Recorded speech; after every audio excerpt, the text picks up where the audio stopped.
গ্রেজিটেক YouTube চ্যানেলে আপনাদের সবাইকে স্বাগত জানাই। আপনাদের সাথে আমি রয়েছি সাদ্দাম। তো বন্ধুরা, আপনারা ইতিমধ্যে সকলে হয়তো জেনে গিয়েছেন 2019 লোকসভা ভোটের নির্ঘণ্ট কিন্তু ইতিমধ্যে ঘোষণা হয়ে গেছে। ঐতিহাসিকভাবে এই প্রথম 7 দফায় লোকসভার ভোট গ্রহণ হতে চলেছে আমাদের রাজ্য পশ্চিমবঙ্গে।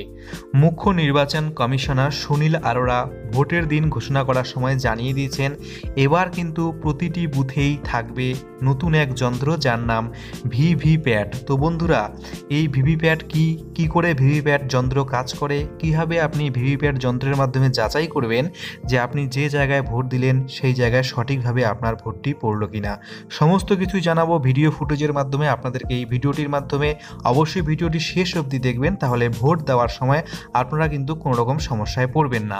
আমাদের এই সকল পরিশ্রম শুধুমাত্র আপনাদের জন্য, সেজন্য অবশ্যই কিন্তু আমাদের এই ভিডিওটিকে একটি লাইক করতে ভুলবেন না, শেয়ার করে দেবেন যাতে সকলেই এই নতুন যন্ত্র সম্পর্কে জানতে পারে এবং সুষ্ঠুভাবে ভালো মতো তাদের ভোটটা দিতে পারে।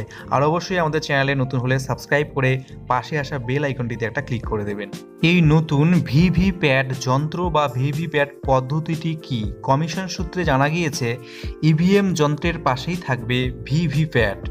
ব্যালট ইউনিটে নির্দিষ্ট জায়গায় বোতামে চাপ দেওয়ার পরে লাল আলো জ্বলে উঠবে। লাল আলো জ্বলে ওঠার সাথে সাথে একটি বিপ শব্দ আপনি শুনতে পারবেন। এরপরেই সংশ্লিষ্ট ভোটদাতা যাকে ভোট দিয়েছেন সেই প্রার্থীর নাম, ক্রমিক সংখ্যা এবং প্রতীক ভিভিপ্যাট নামক নতুন যে যন্ত্র এসেছে সেই ভিভিপ্যাটের ব্যালট স্লিপে ছাপানো অক্ষরে দেখা যাবে। ইভিএম যন্ত্রের পাশেই অনেকগুলো বোতাম থাকবে। আপনি যে প্রার্থীকে ভোট দিতে চান সেই প্রার্থীর পাশে থাকা বোতামে আপনাকে চাপ দিতে হবে। চাপ দেওয়ার সাথে সাথে সেই বোতামের পাশে থাকা লাল আলোটি জ্বলে উঠবে এবং বিপ বিপ শব্দ কিন্তু আপনি শুনতে পারবেন। এরপরেই সংশ্লিষ্ট ভোটদাতা, অর্থাৎ আপনি যাকে ভোট দিয়েছেন সেই প্রার্থীর নাম, প্রার্থীর ক্রমিক সংখ্যা, প্রতীক ভিভিপ্যাটের ব্যালট স্লিপে ছাপানো অক্ষরে কিন্তু দেখা যাবে এবং এই স্লিপ কিন্তু আপনার সামনে সর্বাধিক 7 সেকেন্ড থাকবে। এই 7 সেকেন্ডের মধ্যেই আপনাকে কিন্তু সেখান থেকে যাচাই করে নিতে হবে আপনি যে প্রার্থীকে ভোট দিলেন সেই সঠিক জায়গায় সঠিক প্রার্থীর কাছে আপনার ভোটটি পড়লো কি না।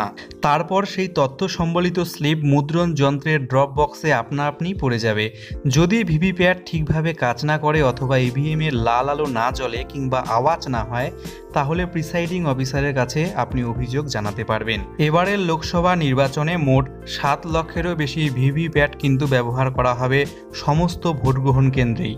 প্রশাসন সূত্রে জানা গিয়েছে, এই ভিভিপ্যাট প্রথম ব্যবহার করা হয় গোয়ার শেষ বিধানসভা নির্বাচনে।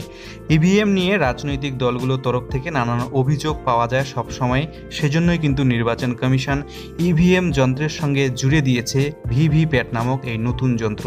তো বন্ধুরা, আশা করা যায় এই ভিভিপ্যাট নামক নতুন যন্ত্র আসার ফলে ভোট প্রক্রিয়াটা অনেকটাই স্বচ্ছ এবং সহজ হবে। আপনার কি মতামত এই নতুন যন্ত্র সম্পর্কে?